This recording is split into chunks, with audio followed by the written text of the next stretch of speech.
not practicing mediocre performance or allowing undesirable behaviors. Okay, but my caveat is before I start talking, this is only in regards to dogs that are not stressy or motivationally challenged because they have their own set of rules, and this might help, it might not, but so stressy, motivationally challenged dogs have their own rules. So this is for kind of the normally happy dog, okay?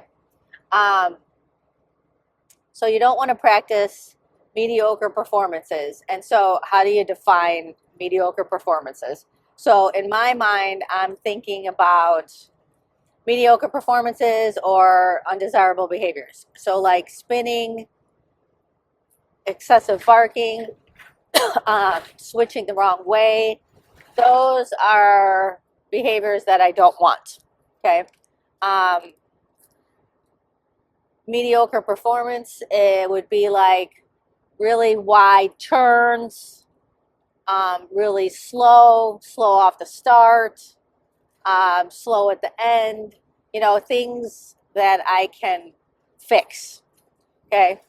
And I want you to not think like, well, I can fix it later. Like, I can fix it later should never come out of your mouth because fixing it later just causes more problems. And so this is why. Yes, you can still see me, fine. It doesn't matter if you can see me. So when I'm going to talk about neurology, because maybe this will help to explain and help you understand why not to practice the things I just talked about. Because when the dog does something, when you do something, there's a neural pathway created from your brain to your body, your muscles, and, to tell them what to do, right? And so when you first start doing something, it could be awkward. It could be you're not really sure. You're kind of slow. You're not efficient because you're just learning that skill. Okay, so fine. The more you do that thing, the more it paves the neural pathway from the brain to the body. And the more paving you have, the more myelin, the more automated that response is, the quicker that response is. And so that becomes like an automatic response. So like you don't think about brushing your teeth anymore, you just do it. Sometimes you don't even remember if you did it or not. So if you think about the physiology of it, whatever. So if your dog spins, turns the wrong way, goes really wide, and you keep doing it like that. So if they continually spin, they continually switch the wrong way, they continually go wide, they are creating the pathway from the brain to the body to do it like that. And then the more you let it happen, the more automated it becomes. So it becomes just automatic behavior. Like you've paved the highway. Now you're driving on the highway, even if it's not what you want. Like you've turned down the wrong highway. Like the brain doesn't know if it's right or wrong or if it's what you want. It just knows what you do, So it just knows that, okay, we're going this direction or I'm spinning. And so I'm creating the pathway to do it that way. And it doesn't know that you don't want the dog to spin, or the dog's brain doesn't know I'm not supposed to spin, or I'm not supposed to go wide, or I'm not supposed to switch the wrong way. Because you've continuously let it happen.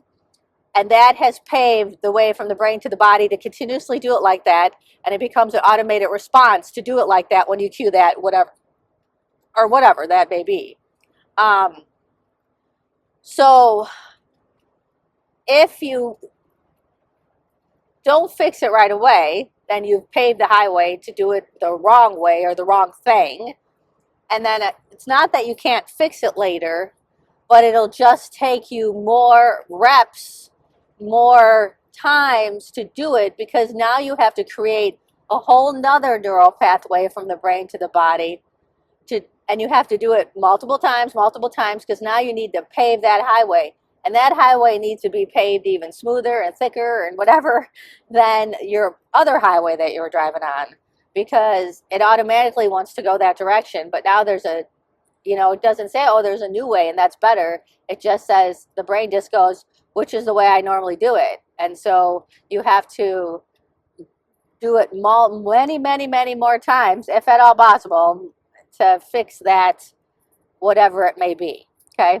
I hope I'm explaining this well.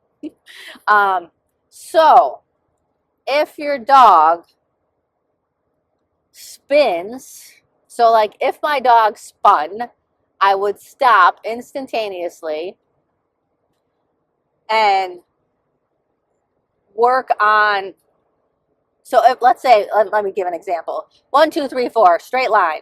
And between 3 and 4, dog spins. So I would get my bucket out, get my toy out, put it past 4. I would stop. Okay, put my toy, put a bucket out past 4, and start at right before 4. Release dog, cue dog to drive forward to the bucket or the toy. And then I might do that one more time, maybe one more time, and then back up to 3, 4. Okay, now can we do 3, 4? Do that a few more times. And then honestly, I'm probably done. It depends on my dog's mental and physical being at the time. But then I might go back 1, 2, 3, 4 and end with 4. But I would end with 4. Like I wouldn't continue on with the rest of the sequence, because that's where's my problem, between 3 and 4. And if between 3 and if my dog spun, then I would go back again to just do 3 and 4. So if I went before 3 and they spun again, then I would go in front of 4 and just drive them forward to 4. So that you are hopefully creating the neural pathway to do it the correct way, to read your cue, your drive forward cue, and not spin. Like switching, if your dog switches the wrong way, and then so he switches right and then left, kind of does a square. Getting cold, I gotta turn down my air. If your dog switches the wrong way and you let them switch the wrong way, and then you switch the right and then the left, and then you continuously go on, then the dog has created a neural pathway to always, when you want to switch left, they go right and then left. And if you keep letting that happen, then you've paid the neural pathway to the brain. So when you cue your switch to the left, the brain goes, oh, we need to go right and then left, because that is the automatic response, because the dog has paved the neural pathway to do it that way, because you kept allowing that to happen. So how do you fix it? As soon as they switch the wrong way, you stop, you get your treat out, and then you switch them to the left, or the correct way. Stop, switch them to the left, like shadow handling. Just turn and reward the correct turn. Reward the correct turn. Reward the correct turn. And this is why you need to reward things multiple times, because you're working on paving the neural pathway from the brain to the body to do it correctly, to really understand that cue and to more automate that response by paving that neural pathway to the brain to do what you've asked them to do. That's why you need to reward multiple times. Okay? And reward that exact behavior that you want, not going back an obstacle, not continuing on. Like dog switches wrong way, you stop instantaneously and work that switch. Dog going wide. If the dog goes wide, I'm going to stop and then get a treat out, get my toy out, and just work that turn. Get a tighter turn, get a tighter turn, get a tighter turn, and reward that turn. Reward it, reward it, reward it. And not continue on until I get that tight turn. Because I don't want to work on doing it later, because they've already turned wide a lot. And I'm totally speaking from experience here, because Tandem was really a wide turner, and I never got him to turn really tight. He could switch tight, that's probably the only thing. Because I was like, who cares? And I remember Sharon saying to me, well, he turns really wide. And I'm like, I don't care. I'm doing the right, I'm in the right order of sequences. Like, we're doing the right thing.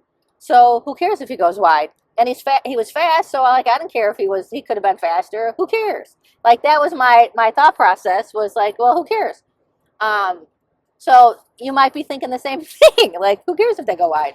But in reality, you know, it was probably ends up being a little bit harder on his body too, because he turned wide and he didn't collect it appropriately and turn right.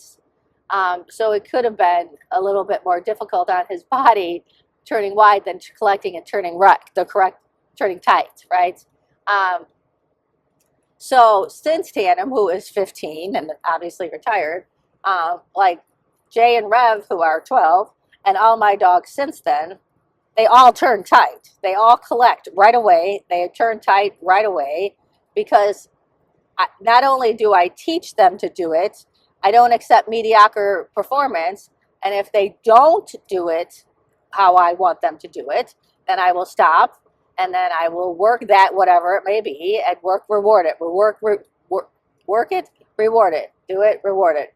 Multiple times so that you pave the neural pathway from the brain to the body to do it correctly. So, when you're training, think about this, and hopefully this will help you think about, and there's multiple other scenarios. These are just the 3 that pop in my head while I'm driving. So just think about that when you're training.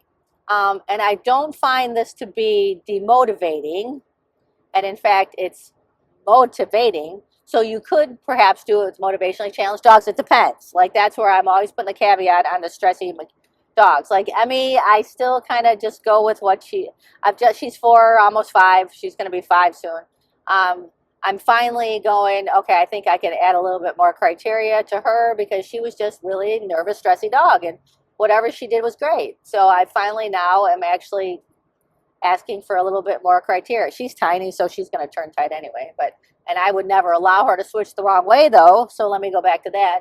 So like Zumi, her brother, when I started training, he's my nephew's dog, and we're training them both.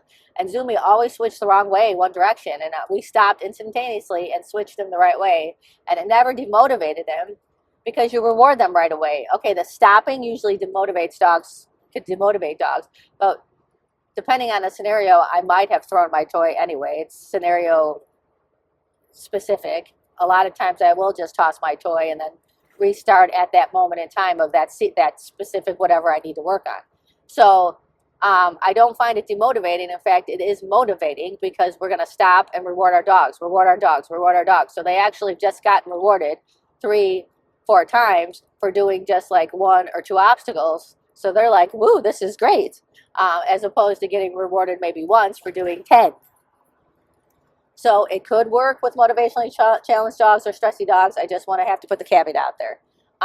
But generally, it really does help to actually keep them more motivated because we're rewarding them more often, and you're rewarding them for what you want, which is creating the neural pathway from the brain to the body to automate it, make it more quick response, etc. So anyway, think about it.